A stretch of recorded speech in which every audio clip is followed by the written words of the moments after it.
Hi there. We are going to talk about the rubric that I'm going to use to give you a score on your essay number 2.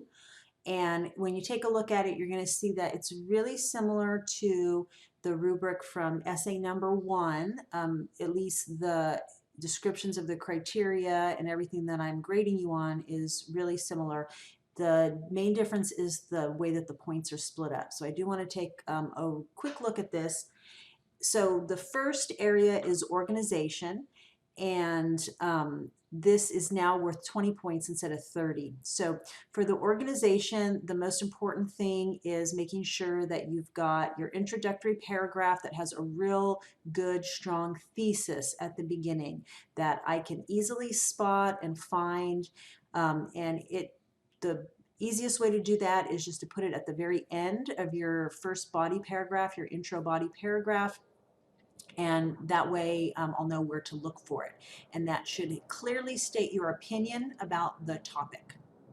Okay, so I need to be able to see that you have an introduction, and I need to be able to see what your thesis is. And then you should also have a clear body. So in this case, for this essay, you're going to have several body paragraphs, more than just one for sure. So each body paragraph should have a transition at the beginning that's telling me, what it is and what I can expect there. It should also start with a topic sentence, and then the topics sentence should cover all the information that's in that paragraph. And then of course I need some kind of a conclusion, and it could be short, just a few sentences, but it does need to be a separate paragraph for the conclusion. Okay, for the analysis and development, we've done a little bit of work on this, and I'll give you some more information on this week as well. So this is really talking about having those, especially those body paragraphs, very developed. Okay, so what you want to make sure that you do is you have really body paragraphs that have a lot of information in them. But you need to be a little bit careful because you don't want to just list your information. You really want to take your topic of your body paragraph and then explain that, give quotes that support it, give examples that support it, give explanation that supports it, so that everything is really connected to the topic of the body paragraph. And then of course that is going to be connected to your thesis statement. Okay, so now for the conventions, which is basically grammar and spelling, that is worth a few more points than it was before. Remember, the first time it was worth only 10, now it's worth 20. So now I would expect that you would have maybe not perfect with 0 errors, but that you would have just a few errors, and especially those errors are not going to get in the way of me understanding what you're saying. That's the most important thing. So if you do have small errors, it's not going to affect your grade that much. What will really start to affect it is if you have sentences that are confusing, that I can't understand because the grammar is confusing.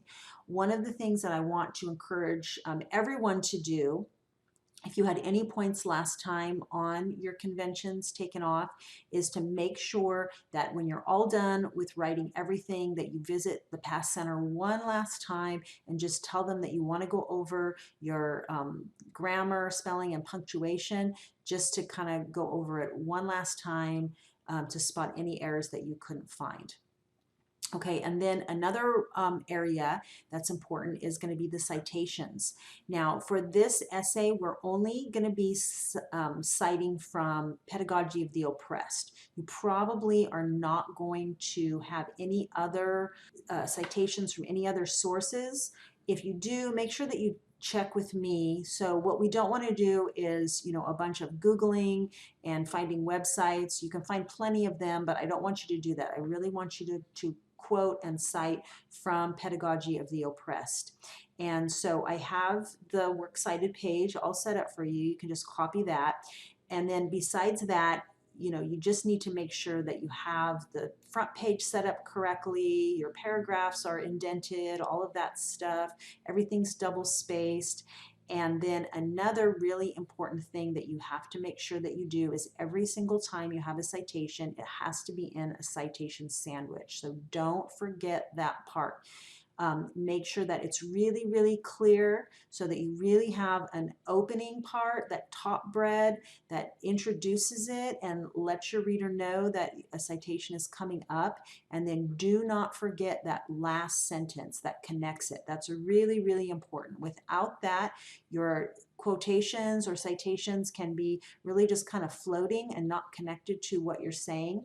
If you're having a hard time connecting it with that last sentence, then that means that you probably are using the quotation wrong. So your quotation is not appropriate, or it means something different, or it's just the wrong quote in that spot. So that's a good check for you.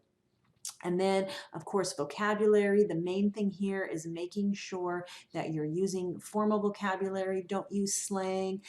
Don't use kind of informal speaking vocabulary. Don't use the word like a lot, for example, like I'm doing right now. And when I'm talking, I use that word a lot, but it's not what we want to use for a formal essay.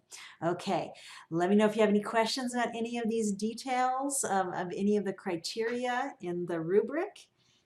And I will be talking to you later. Bye-bye.